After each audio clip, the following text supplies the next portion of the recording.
Good evening, and thank you for joining us. I'm Connor Magliozzi.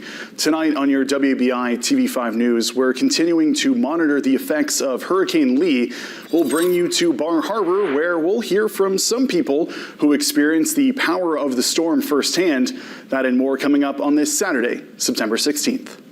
Now, from Maine's first television station, WABI, this is TV5 News. Thousands of Mainers are currently without power. Here's the latest updates from Versant Power and CMP. Those were updated just before our show began. Versant is reporting more than 18,000 customers are currently without power. CMP is reporting more than 32,000 customers without power as well. Lee's winds have taken down numerous power lines. This wire was down on Outer Hammond Street near Hildreth Street, just barely missing passing vehicles. Now, if you must be on the roads tonight, officials are asking you to keep distance from any down wires. Police in Searsport have confirmed the death of a man whose car was hit by a tree toppled by Lee's winds today. The man in his 50s was driving on Route 1 near Prospect Street around 9 a.m. when a tree fell and brought down power lines onto his car. Before emergency responders could get the man out of the car, they had to wait for crews with Central Maine Power to shut down the lines. The man, who has not been identified, died at the hospital. The Maine Emergency Management Agency gave an update on the storm at a briefing in Augusta this afternoon. MEMA Director Pete Rogers was joined by representatives from CMP and Versant Power. Rogers says the biggest change since this morning is the path of the storm. He says the track took a turn east and is projected to head up through the Bay of Fundy. With thousands of power outages across the state, Rogers says restoration services are on hold in many areas for the safety of the personnel. Both CMP and Versant say they're doing all they can to assess damage and restore power safely. There are still impacts going on now. Certainly eastern Maine is experiencing heavy winds, surf, down wires, outages. As you pull further to the west, they're still also experiencing heavy winds, surf. I saw some footage this morning, a bit ago, and it is still absolutely pounding down there, and the wind is still blowing. Our policy with our crews is 35 miles is the max wind speeds before we can put a bucket up. So we have had to wait in some areas before we could put those crews to work to restore power. But right now we're making every effort to get power back on because we understand there are consequences beyond just sitting in the dark. There are economic consequences. There are costs associated with that. So we're going to do everything we can to get our customers back online as quickly as possible. Officials say it could take up to 72 hours to restore power in some locations.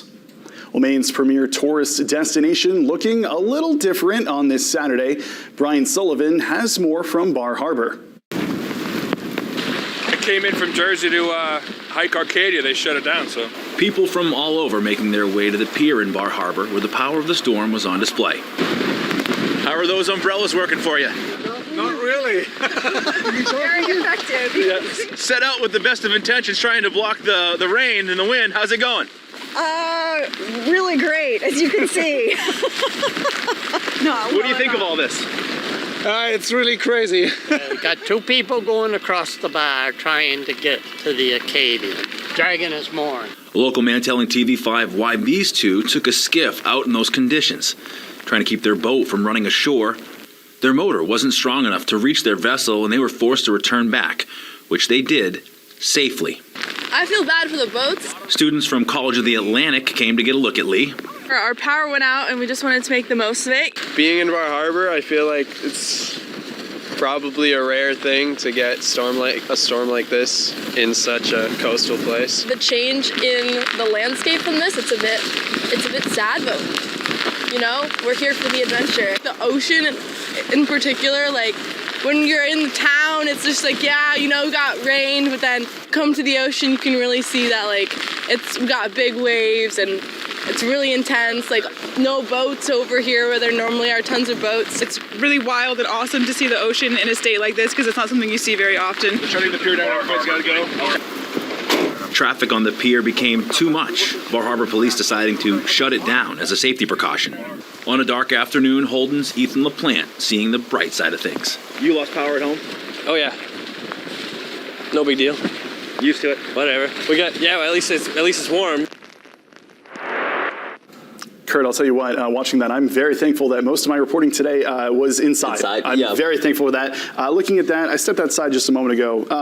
Still not pleasant, but it seems like the worst is behind us. Yes, that's correct, but we're still not out of the woods just yet. Still some gusty winds, some spots currently dealing with some rain and even some flash flooding. But here's the latest on Lee. So it did make a landfall as a post-tropical cyclone. Basically means it's lost some of its tropical characteristics, so it gets that post added to it. But it made landfall 4 p.m. this afternoon on Long Island, Nova Scotia, with sustained winds 70 miles per hour. It is now currently making its second landfall on New Brunswick, sustained winds 60 miles an hour with gusts closer to 70 miles per hour at the center of Lee. So it is beginning to weaken. It's fizzling up, but we're still dealing with some of those outer rain bands now, mostly north and east of the greater Bangor region. But we did have this little yellow-orangey echo here. This echo did move through portions of Washington County, led to some areas of flash flooding, and there's actually currently 2 ongoing flash flood warnings in place for parts of Washington County. So they were just hard hit today. And actually put it in perspective, a report coming out, 21 tons of trees and branches have already been removed from Washington County. Do the math on that one.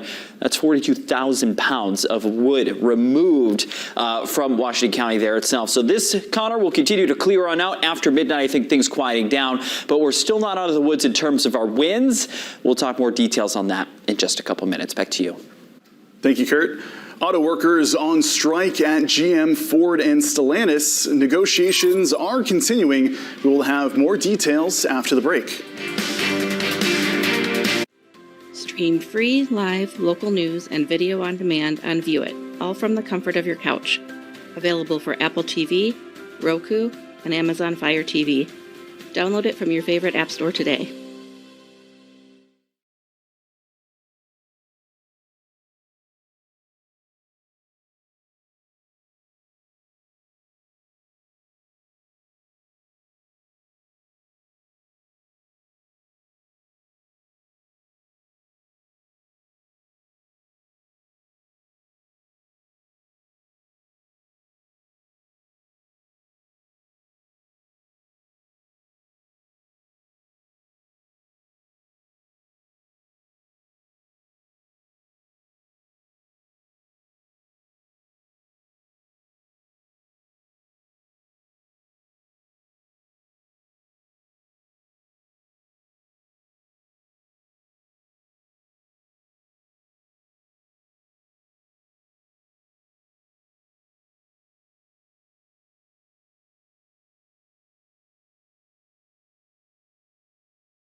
Negotiators for the United Auto Workers and Ford had reasonably productive discussions toward a new contract Saturday.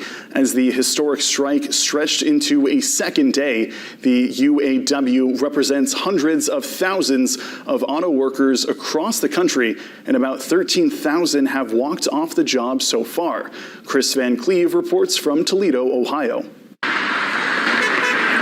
Day 2 of the auto strike targeting 3 Midwest production plants drew picketers and lawmakers. I always stand for the union way of life. Pennsylvania Senator John Fetterman and Michigan Senator Gary Peters joined United Auto Workers at this Ford plant in Wayne, Michigan, as union leaders and the Big Three went back to the negotiating table. Clearly, the UAW means business. That's why these folks are out here striking today. Vicki Murphy, a Ford production worker, was one of nearly 13,000 union members to walk off the job Friday. There's no winning in a strike anyway. Everyone loses, so let's wrap it up. Let's give us what we deserve. The UAW is seeking up to a 40% raise, job protections as automakers switch to less labor-intensive EVs, and an unwinding of concessions made during the Great Recession. After a new offer from Jeep parent Stellantis Saturday, General Motors, Ford, and Stellantis are all offering raises around 20%. Can GM be successful if you met all their demands?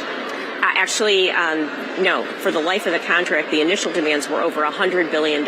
We still have a ways to go. Stellantis' fourth offer to the United Auto Workers would see a 21% pay hike. It's an effort to get the strike over and the more than 5,000 auto workers at this plant back on the job. Ford announced some temporary layoffs due to the strike, and GM says it'll likely have to idle a Kansas plant Monday. Moves UAW President Shawn Fain says are designed to make workers settle for less. It boils down to one thing. It's corporate greed, and it's got to stop. Fain says the strike could expand to additional plants as negotiations continue. Chris Van Cleve, CBS News, Toledo, Ohio. Kurt will have your full First Alert forecast right after.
Rain, wind, and maritime impacts. That was the greatest concerns associated with Lee. Here's a wrap-up of some of your rainfall reports. And some of these, north and east of Bangor, will actually continue to grow just a little bit more before Lee finally exits. Steuben, 5.7 inches. Eastport, almost 5¼ inches there. Over towards the Eastport, Calais area, sort of towards Lubec. Flash flood warnings in place at the moment as you're still being inundated by heavy rainfall. Southwest Harbor, almost 3 inches. Bangor, 1.86, but then as you go a little farther west towards Augusta, only 0.07 of an inch of rainfall as you were on the outer edges of that Lee rain band. Wind gust reports top of the list, Perry, 83 miles per hour, Eastport, 62 mile per hour gusts, and even Bangor finished up the day with a gust at 56 miles per hour. So center of Lee, that is now working into New Brunswick. We're still dealing with some rain wrapping around Lee, and notice most of it now north and east of Bangor. So that does include portions of down East Main, Millinocket through Aroostook County. Still will deal with some light, steady rainfall, but because of some of these heavier rates, you can actually see this batch of rain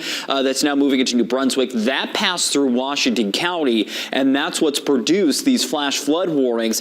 Heavy rainfall rates for an extended period of time, resulting in flooding across already hard-hit Washington County here this evening. Temperatures, though, 50s and 60s on the board. 61 Bangor. We're keeping the clouds around for most of the night, although we will begin to see some clearing back towards western Maine early tomorrow morning. Would not be shocked if once these winds start to subside, maybe some patchy fog, but I think for the most part, winds will remain strong enough this evening that it'll churn up the atmosphere, keeping that fog from developing. But we keep northwesterly winds, which at the moment have been gusting anywhere from 20 to up to about 35 miles an hour. Keep in mind, Greenville elevated there, so less surface friction, so usually report a slightly higher wind gust. But how about Bangor gusting to 35 miles per hour? So winds will continue to subside up until midnight, so we've got another 45 minutes where we could have some gusts topping out close to 45 miles an hour.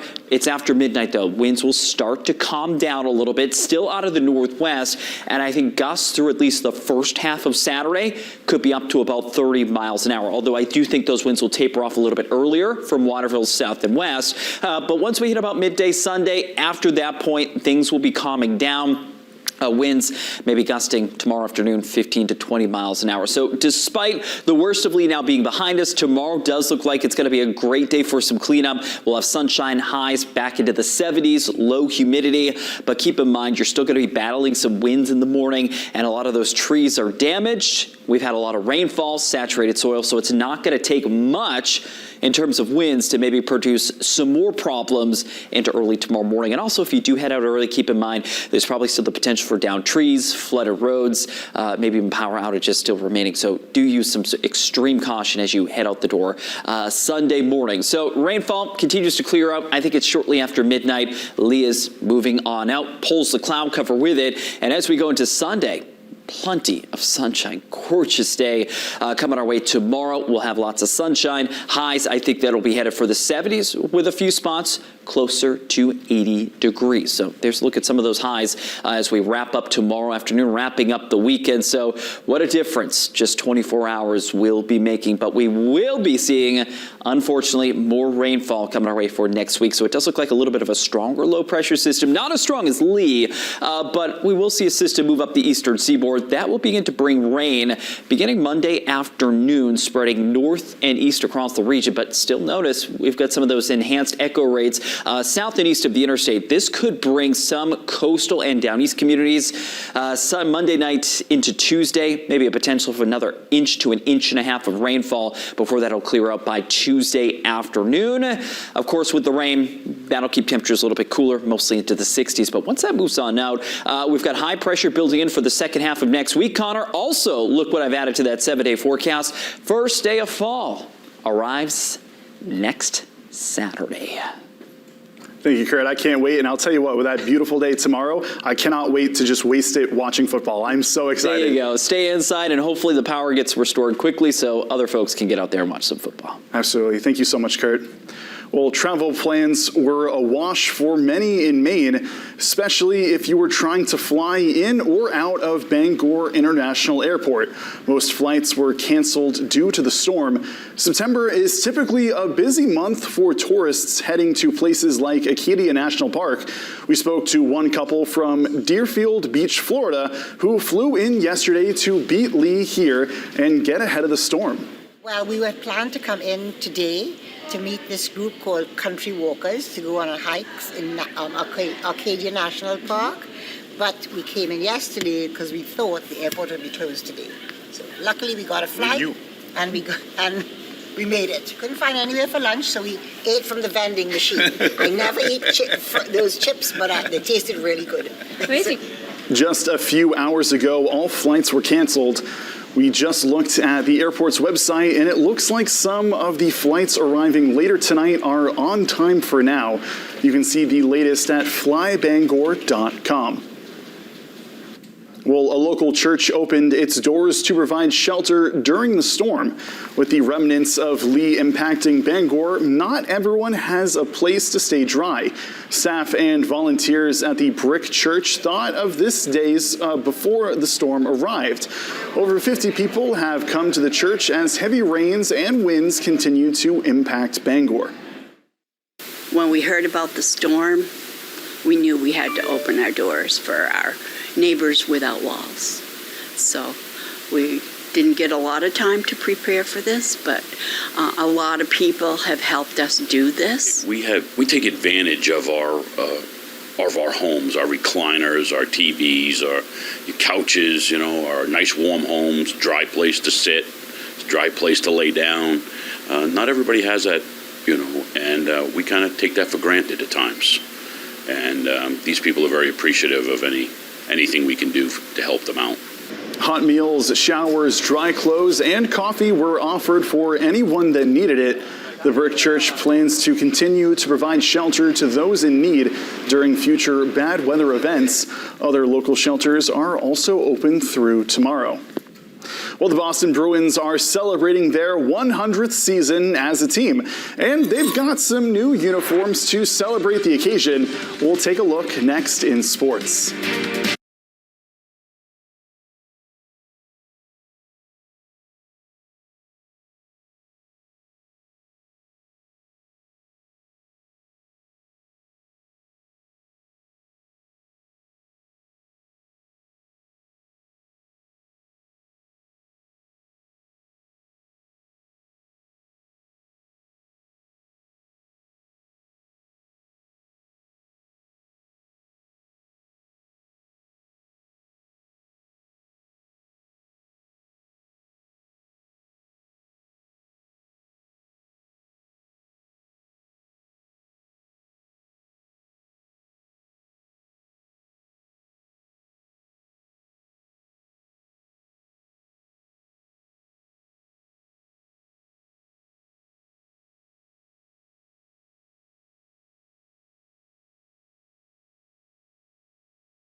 Tomorrow, the Red Sox will look to avoid the series sweep from the Toronto Blue Jays after their loss tonight.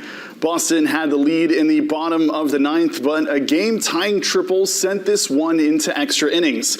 The Red Sox regained the lead once more in the top of the 12th, thanks to an RBI single from Pablo Reyes, but the Blue Jays tied it right back up in the 12th and then won on a walk-off single in the 13th.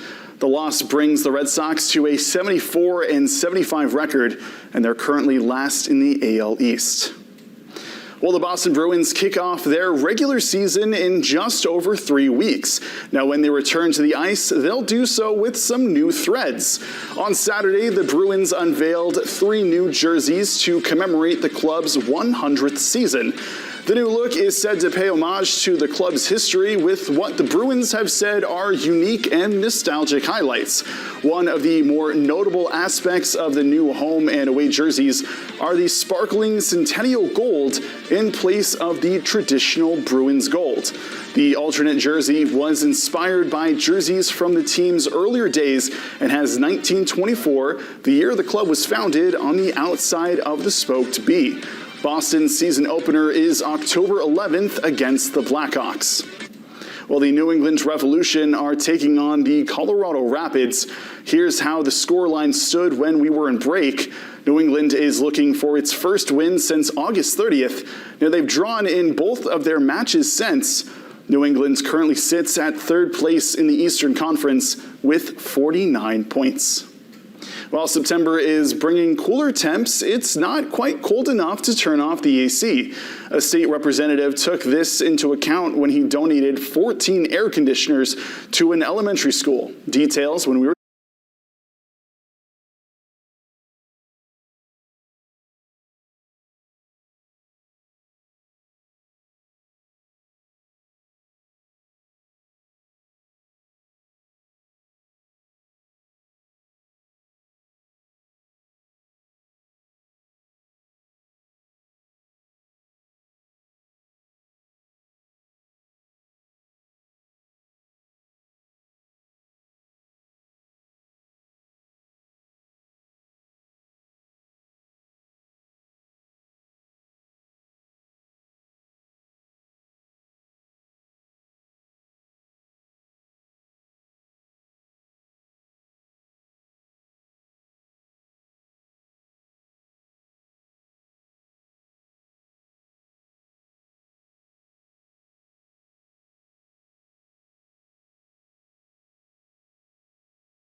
While the school year begins right around fall, lower temperatures are generally a few weeks away. When a state representative experienced the heat in his child's school, he knew he had to take action. Talia Clark has the details. I feel very fortunate and very blessed. The temperature is starting to cool off after a sweltering start to September, just as kids were heading back to school.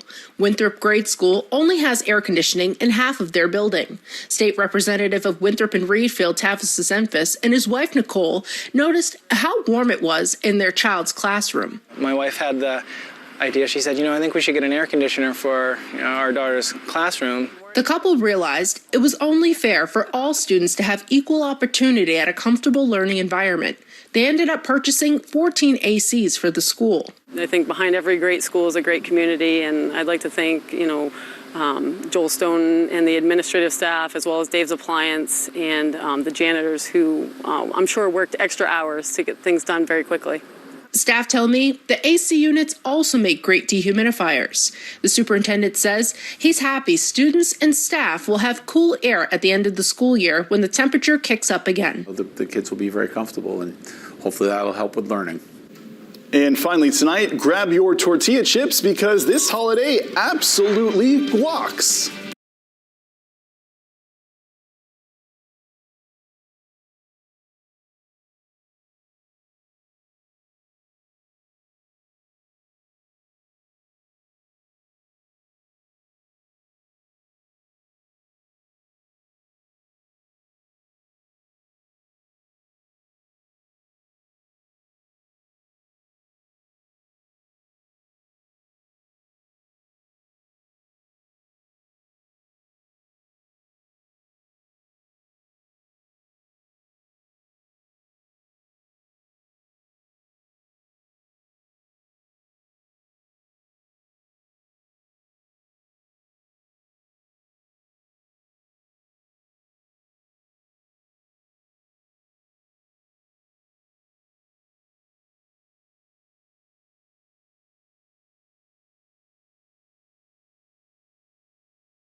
Grab your chips and dip because Saturday is National Guacamole Day. It comes every year on September 16th. Now, guac makes the perfect, easy, and guilt-free way to spice up some of your favorite foods. It's typically nothing more than avocados, lime juice, tomatoes, onions, and seasoning mixed together. And let's not forget guacamole toast, which has become quite popular in recent years. Now, the main ingredient, the avocado, has surged in popularity in the past couple of decades. A lot of that is due to the avocado's reputation as a superfood. Now, its versatility is a secret the Aztecs in Mexico knew long before we did. That's all for our show tonight. Thank you so much to the crew behind the scenes. To all of you watching at home, have a wonderful rest of your night, everyone. On Roku, Apple TV, and Amazon Fire TV.